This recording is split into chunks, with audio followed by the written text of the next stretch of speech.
Buenas tardes, compañeros. Mi grupo está conformado por Ángelo Trujillo y Eliana Ortiz, y en este momento le vamos a hablar sobre el riesgo químico. Aquí presentamos una tabla de contenido donde vamos a hablar sobre la definición, caracterización, actividades económicas asociadas a este riesgo, las enfermedades y los programas de vigilancia epidemiológica. Entonces empezamos con esta frase de Leonard Joseph, que dice: el ser humano pasa la primera mitad de su vida arruinando la salud y la otra mitad intentando establecerla. Entonces continuamos a la definición, que dice que el riesgo químico son aquellas condiciones de potencial daño a la salud causadas por las exposiciones no controladas a agentes químicos de diversas naturalezas, que pueden ocasionar en la persona que está expuesta a enfermedades, efectos crónicos e inclusive puede causar la muerte cuando la exposición es mayor. La gravedad de dichos riesgos dependen de factores como la naturaleza del agente químico que estamos usando, su concentración, el tiempo de exposición que estamos con este químico y la vía de exposición al mismo. También se dice que no es fácil identificar en qué partes hay sustancias químicas y el impacto que ellas podrían tener en nuestra vida. Se dice que prácticamente la mayoría de las cosas que nos rodean son compuestos químicos o pueden estar identificados como riesgos químicos, pero no sabemos reconocer fácilmente estas sustancias. La caracterización del riesgo químico puede ser sólido, líquido y gases y vapores. Por ejemplo, en los sólidos la fuente es la minería, cementos, y lo que ocasionan, por ejemplo, son polvos orgánicos, polvos inorgánicos y humos metálicos como las causados por la soldadura. Los líquidos, la fuente es la ebullición y limpieza con vapor de agua y pintura, que genera nieblas o rocíos, y los gases y vapores son estos químicos que podemos ver aquí, como por ejemplo el monóxido de carbono, dióxido de azufre, óxido de nitrógeno, entre otros, que genera gases y vapores. Entonces, las vías de inserción al organismo por los cuales nos podemos afectar con estos riesgos químicos: está la vía respiratoria, que es a través de la nariz, la boca y los pulmones. Está la vía dérmica, que es a través de la piel. La vía digestiva, que es a través de la boca, el estómago y los intestinos. Y la vía parental, que es a través de heridas y llagas. Por estas cuatro vías nos podemos contaminar y nos podemos ver afectados cuando estamos expuestos a elementos químicos. Las actividades económicas que intervienen que tienen, digamos, que intervienen con el riesgo químico son muchas. Por ejemplo, pues hablando de lo más general, está las actividades primarias, que es el campo, está las actividades secundarias, que es la construcción, e inclusive en las actividades terciarias, que es prácticamente oficinas, despachos, todo esto, porque muchas de las cosas que nos rodean están compuestas por agentes químicos. Entonces, por ejemplo, el agropecuario, los trabajadores y los cultivadores que utilizan diferentes tipos de químicos para los cultivos, para mitigar las plagas. En la minería y en la construcción podemos encontrar muchos polvos por diferentes químicos, por diferentes metales que causan polvos y que nos causan enfermedades y riesgos para nuestra salud. La metalmecánica, por ejemplo, se utiliza mucho la soldadura y estos humos metálicos. Si no tenemos los elementos de protección personal adecuados, también nos afectan grandemente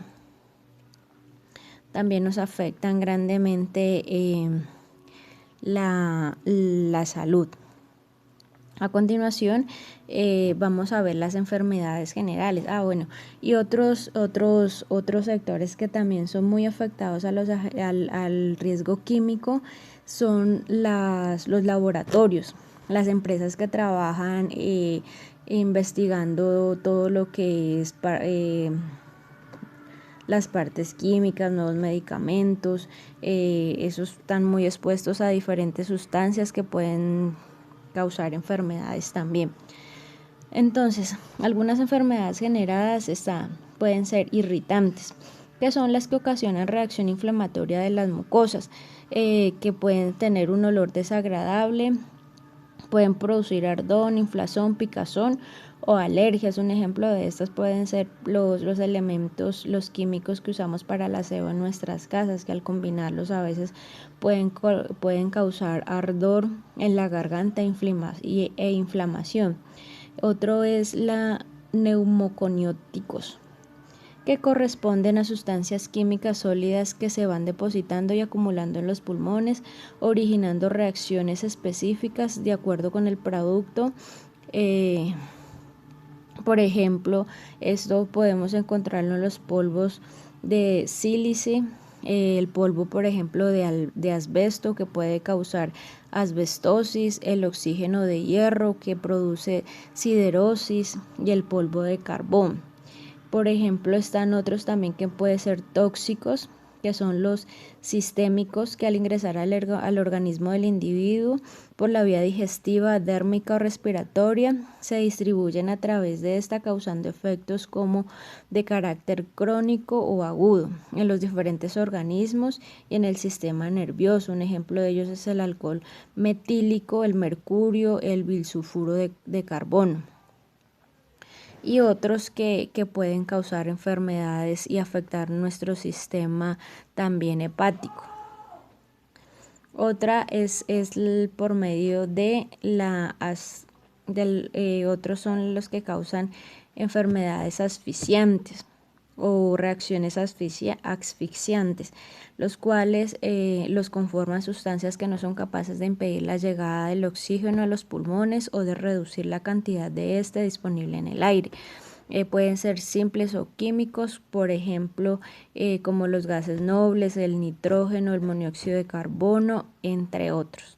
Están los anestésicos y narcóticos, que actúan sobre el sistema nervioso central, impidiendo que éste realice su función normal y que causa adormecimiento.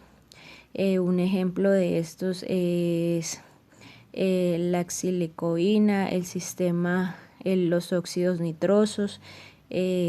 Aquí también podemos encontrar los narcóticos ocupacionales, que se encuentran en la mayoría de los solventes orgánicos o hidrocarburos. Y por último están los cancerígenos, mutágenos o teratógenos, que son sustancias que pueden generar cáncer, modificaciones hereditarias y malformaciones. Por ejemplo, el benceno, el cloruro, el vinilo, entre otros. A continuación vamos a ver programas de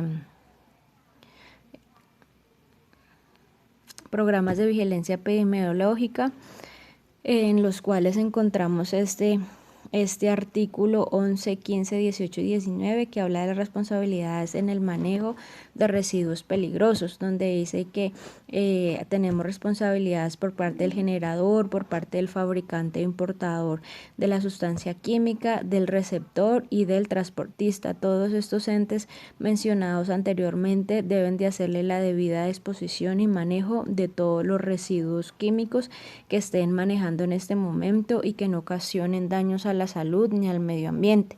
También contamos con una normatividad como la Ley 9 de 1979, donde uno de sus artículos habla de los agentes químicos y todo y qué programas se deben implementar para tener un buen manejo y para garantizar la salud del trabajador. Estas son todas las normativas que hablan, por ejemplo, de cómo cuidar la salud de los trabajadores en cuanto tengan exposición al riesgo químico.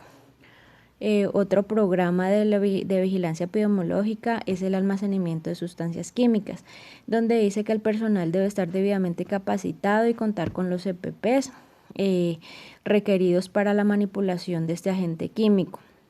verificar que el espacio donde estén almacenados los productos cumple con las normas básicas, por ejemplo, que los estantes, tener ventilación, iluminación, estar sobre una superficie adecuada, estar separados y tener su debida marcación, separar los sólidos de los líquidos, identificar los separadores. Estos son los productos de bajo riesgo que pueden ser utilizados como barreras para separar dos clases. Busque la clasificación del peligro en la ficha de datos de seguridad que le corresponda a cada una de estas. Debe tener cada uno su ficha técnica para conocer su debida manipulación. Y evaluar la necesidad de retirar del almacén sustancias con condiciones especiales como reactividad, gases y comprimidos. Este es como un programa donde nos enseña cómo debemos almacenar las sustancias químicas. Y acá tenemos otro también sobre el almacenamiento, donde dice que los parámetros que debemos tener en los estantes. Dice: los armarios y los estantes deben poseer pestañas de retención que eviten el derrame, mínimo de 3 centímetros. Todas las estructuras del almacenamiento deben contar con aislamiento dieléctrico en las patas, y todas las estructuras deben contar con 2 puntos de anclaje. O sea que deben estar anclados al piso y a la pared, que por ejemplo en un movimiento del suelo o del área donde están almacenados no pueda causar un derramamiento y posteriormente un accidente más grave o fatal. También dice que por ejemplo el programa de sustancias químicas debe contener esto: primero, identificar cuál es el riesgo químico o el elemento químico, realizar un diagnóstico, un almacenamiento adecuado, una manipulación y uso del mismo, tener un transporte, una eliminación, emergencias y contingencias, y una formación y entrenamiento de cómo usarlo. Esto es lo que debe tener un programa de sustancias químicas, y debe ser expuesto y socializado con todos los trabajadores que van a tener acceso a ellas. Y por acá último tenemos esta frase que dice: no lo olvide, toda sustancia química que ustedes conozcan debe considerarla como peligrosa. Y aquí a continuación pues tengo un video donde nos muestra los riesgos químicos, la cual les vamos a compartir el enlace para que cada uno de ustedes lo vean, y la bibliografía. Gracias.